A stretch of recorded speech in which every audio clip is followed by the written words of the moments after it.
1966. The car that brings you the look of success, the feel of success, the power of success.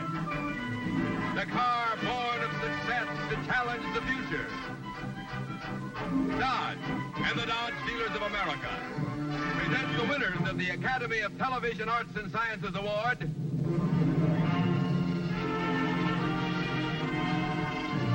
Danny Thomas as Danny Williams, Gene Hagen as Margaret Williams, with Sherry Jackson and Rusty Hamer as their children in Make Room for Daddy. Well, I gotta go now. Rusty, you haven't finished your breakfast. Well, I'm not hungry.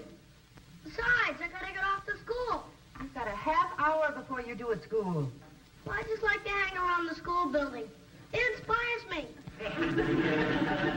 Rusty, you are not leaving this house until your father signs that blue slip you came home with. Oh, good, a preposition. A what? You said until your father signs a blue slip you came home with. With is a preposition and should never be used to end a sentence. My teacher wants us to get some grammatical errors, and all I need is a few more and I'll be all set. When your father gets up, you'll be loaded. Yeah, you'll be loaded and I'll be murdered. Look, Russ, it's your own fault. If you're going to come home from school with unsatisfactory reports, then you've just got to learn to pay the fiddler. And your father draws a pretty mean bow. You're going to show this slip to Daddy? Yes, I have to. Oh, Mom. You wouldn't do that to your only son, would you? All right, you little conniver. I'll see what I can do. I'll buddy your daddy up until he's in a good mood, and then at the proper time, I'll say, now. Now? Yeah, I'll say now, and then you whip out the blue slip and put it on the table. You're a pal, Mommy. Good morning, family. Well, good morning, dear. Hi, Russ. You get a haircut? You look great. Now, Mom? What? Sweetheart, why didn't you eat the snack I left out for you last night? Oh, I don't know. I just didn't want none. Oh, good, a double negative. Huh? I thought you liked bologna. I do. I love it, except it's kind of late. I'm glad I didn't eat this way. I had a nice night's sleep. I feel wonderful. Now? Now a bit. What would you like for breakfast, honey? Some pancakes and bacon or some waffles? Something special? Anything your lovely hands prepare, okay with me. I feel great. Mornings at 7, the hillsides dew-pearled. God's in his heaven. All's right with the world. Mommy, I'm telling you. It's now or never. What are you talking about? That's all he said since I walked in is now, no. What is this? What's going on? I'm late for school, Daddy, so sign this for me, will you? Yeah. I'm in a hurry, so don't waste any time reading. Get your fingers off, huh?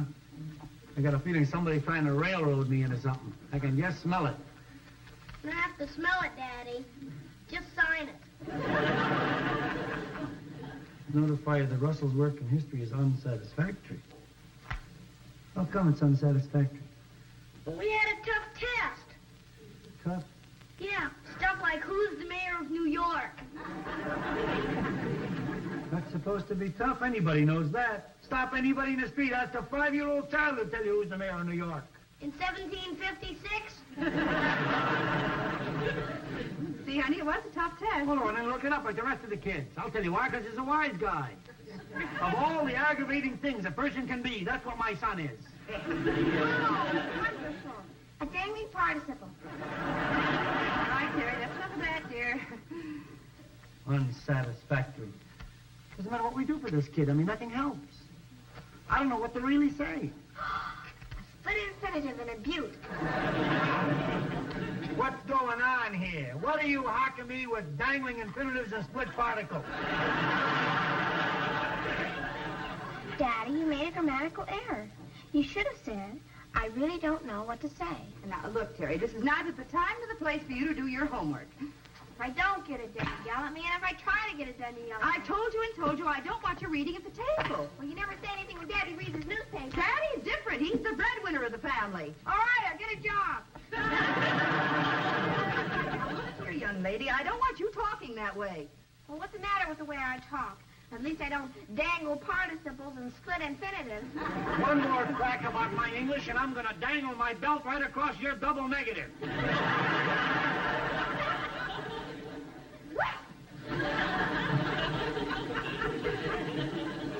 That's the way to bring up your daughter? Oh, sure, my daughter. When she comes home with A's on her report card, then she's your daughter. But just let her do something wrong, then she's my daughter. And what kind of help are you then? All you do is raise your voice and yell. So what are you, Silent Sam? You don't go around here whispering, you know. The only reason I raise my voice is so that I can be heard above you. Is that so? Yeah, that's so. All right, you don't have to sign it. Just push your initials on it. Get out of here!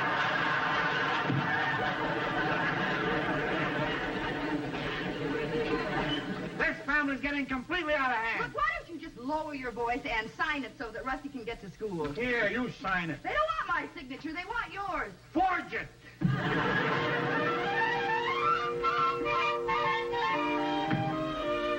Well, where do you think you're going? On the tallest building in town and jump. That's gonna prove, aside from the fact that you don't bounce. You're very funny.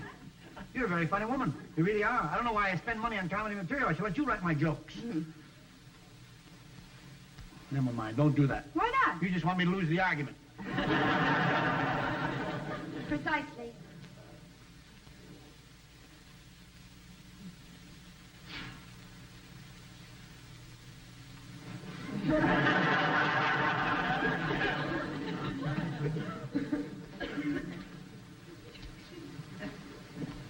I want to talk to you.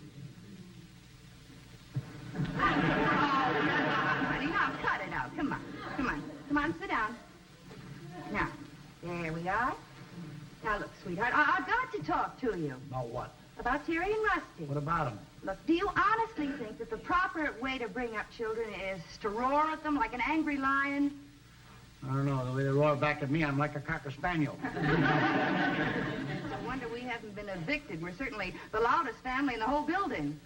What are you talking about? Everybody else yells. All families yell. Yeah, not like us. Come on, knock off. You're making it sound like we're barbarians or something. See what I mean? Okay. So I raise my voice a little. It's not only you, honey. I do it, too. You start, I join. Terry screams, Rusty yells. If we had a parrot, it'd have an ulcer in a week.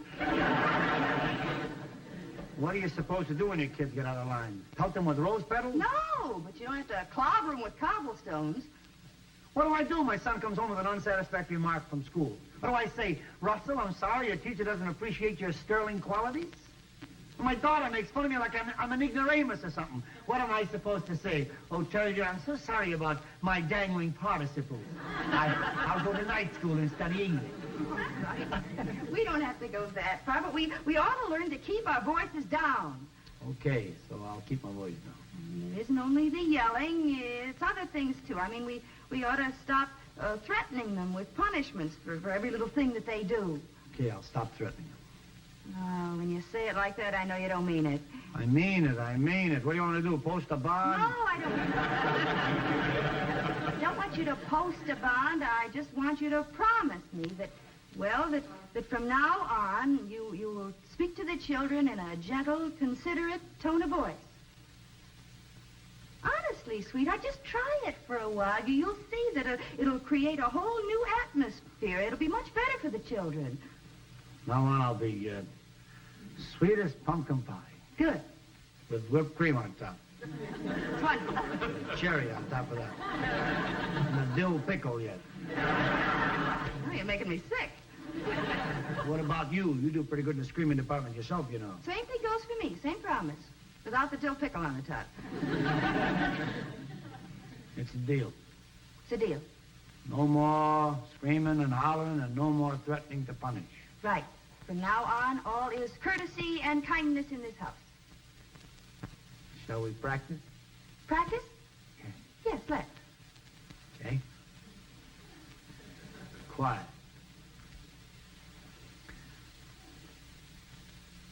you beautiful, lovely woman, you. I have got the greatest husband in the whole world. Why don't you ditch the bum and marry me? Cut it out. We're practicing. Righty, dear. Yes, dear? How's about the greatest wife in the whole world making the greatest lunch for the greatest husband? I'd be only too happy to. Oh, beloved, Yes, dear?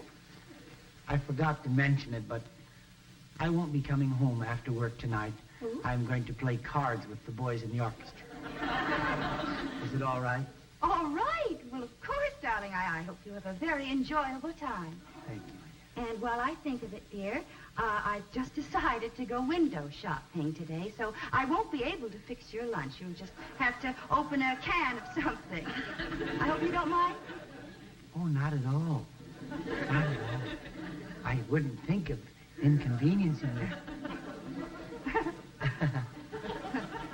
Sickening, isn't it?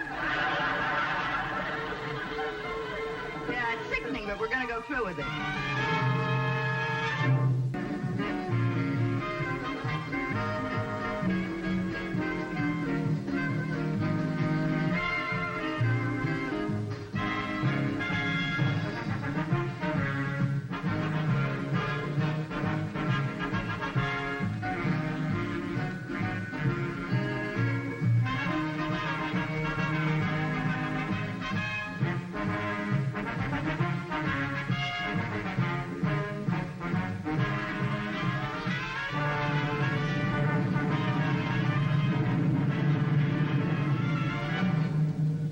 See and drive the car with the look, the feel, the power of success.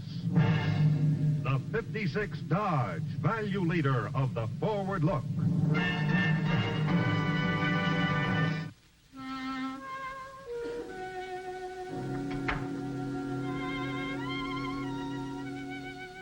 Hey. Anytime you start tiptoeing, there's got to be something wrong. What's the matter? I didn't mean to do it, Daddy. It was an accident. Honest. I don't even know what you're talking about. Let's keep it that way. Chloe. Now, you're in some kind of trouble now. I want you to confide in Daddy. What is it? No, Daddy, I'm afraid. Afraid? Daddy's your best friend. What are you afraid of? I'm afraid my best friend's gonna kill me. What kind of talk is that? If you can't talk to your father, who can you talk to? The police. Rusty. Now, just control yourself, huh? You're, in some kind of trouble. You've done something wrong, no doubt, and, I want you to tell me what it is. Now, no matter what you've done, I am not going to punish you. You wanna bet? Russell, let's stop fooling around, shall we? Now, what is it? Something the matter? Oh, our son is afraid. Afraid? Yes, he's obviously done something naughty, and when I tell him that I won't punish him, he won't believe me. If you could hear yourself talk, you wouldn't believe you either. Rusty, don't be silly. If your father says he won't punish you, then he won't. You promise? I promise. Well, I threw a baseball and broke the window of Shellmeyer's bakery. What?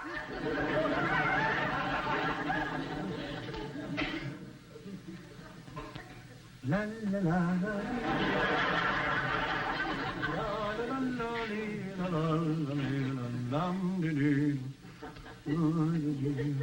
You broke Shellmeyer's window? Well, it's an unfortunate occurrence, but boys will be boys. Daddy, do you feel well? Yes, I feel quite well, Russell, quite well. After all, we just have to see Mr. Shellmeyer and pay him for the window. What can it cost? $15? $15.25. When the window was broken, I stuck in my hand and took out a donut. Rusty, dear, a donut doesn't cost a quarter. I know.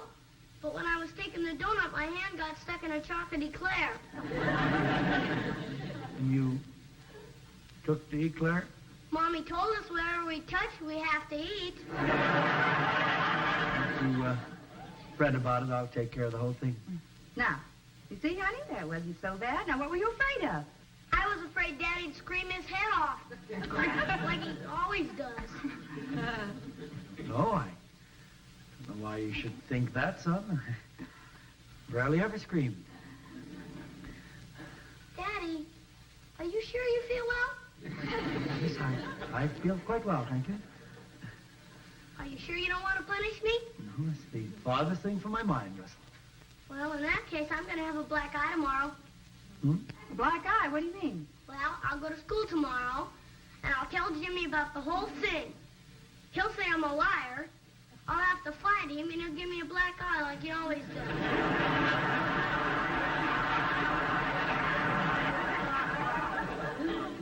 Hey, Terry, guess what happened? What?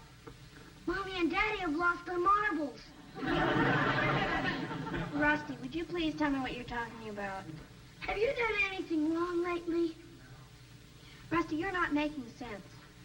Well, if you've done anything wrong, now's the time to get it off your chest. Rusty, I think you lost your marbles. No, Terry, I mean it. I broke the window of Shellmeyer's bakery, and Daddy didn't get mad at me. He didn't yell at me, nothing. Nothing? Nothing, he just said, what an unfortunate occurrence. But boys will be boys. Our Daddy? Look just like him.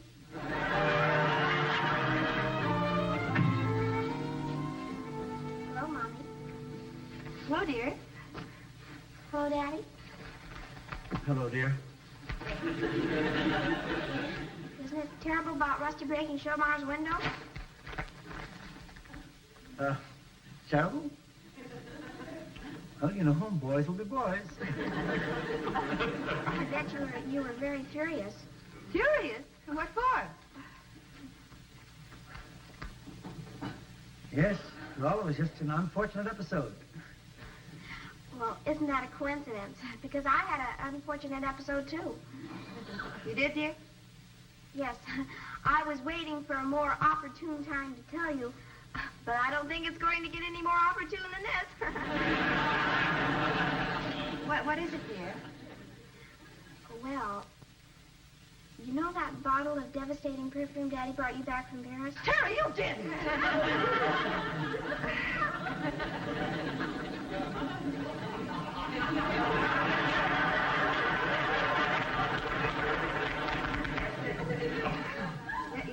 Yes, dear, I remember it. Something happened to the bottle? Oh, no, Mother. The bottle's fine. Fine. But, you see, I took it to school with me, and I was showing it off to my girlfriends, and I let each of them have a little dab, and when the bottle got back to me, it was empty.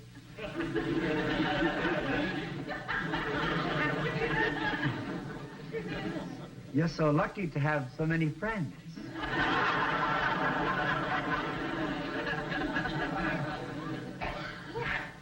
Wait a minute, Terry. I just remembered. I saw that bottle of perfume on my bureau. It was filled to the top. Oh, yes, I know. I filled it. With vanilla extract. Is that all, dear? Yes, that's all. Well, I have to go look for something now. Look for something? Marbles. Marbles? Yeah. Somebody sure lost a lot of them around here.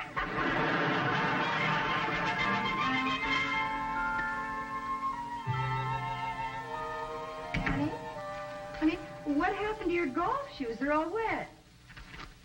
Our dear son, Russell, who was amusing himself playing a game called Sink the Navy.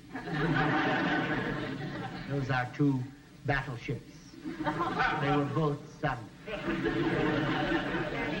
You didn't break our pact. I mean, you didn't lose your temper? Honey, if I had lost my temper, would I be speaking in this tone of voice? Well, I'm very proud of you, dear. I know just how you feel. On top of everything else, Terry took my new wool sweater that she soiled and put it in the washing machine. Now I can wear it as a mitten. Did you? No. I restrained myself. When's this restraint going to start paying off? Oh, hi, kids.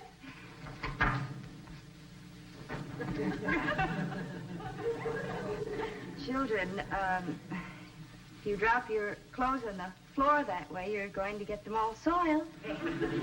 Yeah, I guess we will, won't we? Which of you two dear little angels squeezed a tube of toothpaste into my bedroom slippers? I did. What about it? Nothing. I just want to be sure which one to buy toothpaste for. Russell, did you put your frog in my bed last night? Yeah, what of it? Nothing. I just wanted to report that he had a very good night's sleep. Now, children, don't you think you ought to pick up your coats?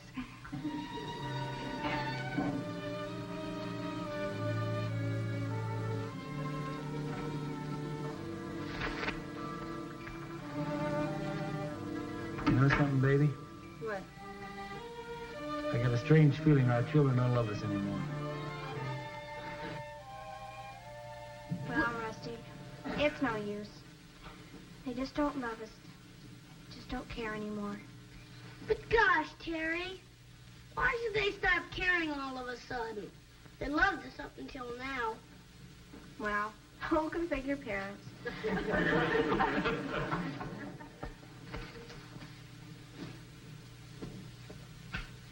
Gosh, I used to get punished for things I didn't do. Now I can't even get punished for things I do.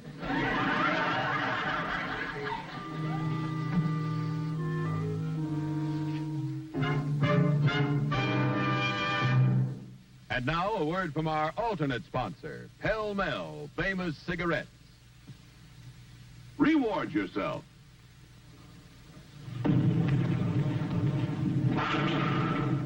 Reward yourself with the pleasure of smooth smoking. Refresh yourself with freshly lit flavor. Smoke longer and finer and milder Pell Mell. Enjoy smooth, gentle mildness. Pell Mell is never strong, and it tastes freshly lit puff after puff. Here's why. Pell Mells are longer. Their greater length travels the smoke further, filters the smoke, and makes it mild. But you get more than greater length. Pell Mell tobaccos are finer. The finest quality money can buy. And remember, fine tobacco is its own best filter. You get a self-filtering action that makes your Pell Mell milder. So mild, so cool, so delicious. It tastes freshly lit puff after puff. Choose well, smoke Pell Mell. Buy Pell Mell Famous Cigarettes in the distinguished red package today. Outstanding. And they are mild. What's the matter with you kids? You haven't touched your breakfast. Money, but eat if you want to grow. I don't want to grow. Well, I guess if he doesn't want to grow, we can't force him. Terry, dear, maybe you'd like some strawberries on your cornflakes. They're very good that way. Mother, why don't you stop pretending? Pretending what? Pretending that you care whether we eat or not. But we do care. Do not. You don't care if we die. I wish I were dead. Well, Terry, now you can't mean that. I do mean it. But, Terry, why do you feel that way? Because for the last week, you two have been acting like strangers. That isn't so. It is so. You're stranger than anybody. You don't love us.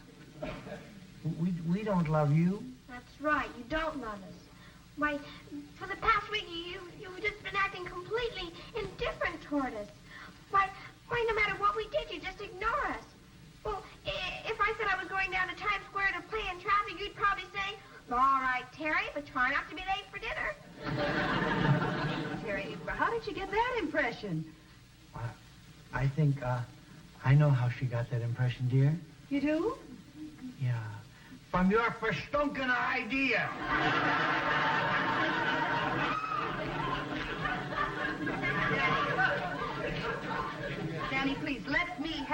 I did let you handle it. Look what happened. He's starving to death and she wants to kill herself in traffic. Daddy, you're raising your voice. You're but your sweet patootie, I'm raising my voice. And I'm going to continue to raise it, too. And I'm going to raise my kids. What do you think of that? Listen, you two monsters. Daddy, we made a pact. Pack, smack, butt out.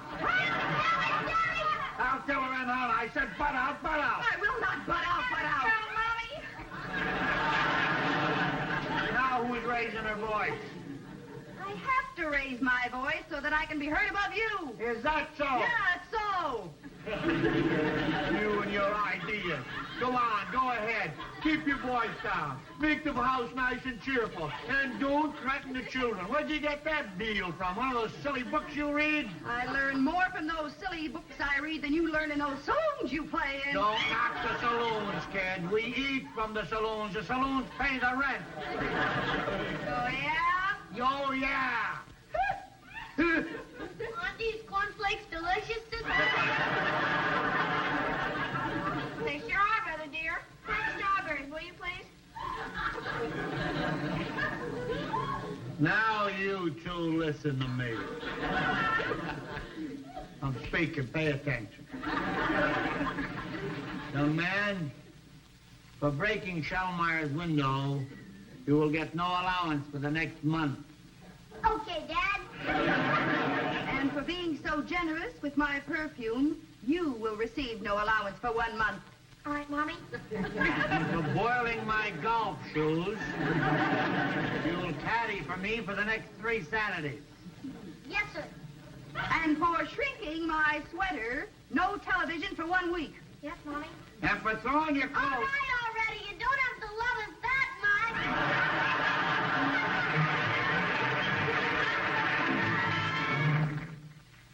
2-3-0, push a button and go. 2-3-0, push a button, go. What the better half is trying to convey, folks, is that you should stop in at your Dodge dealers and drive the new 230 horsepower Dodge V8 with push-button driving. And we'll see you next week for Pell Mell Famous Cigarettes. Good night.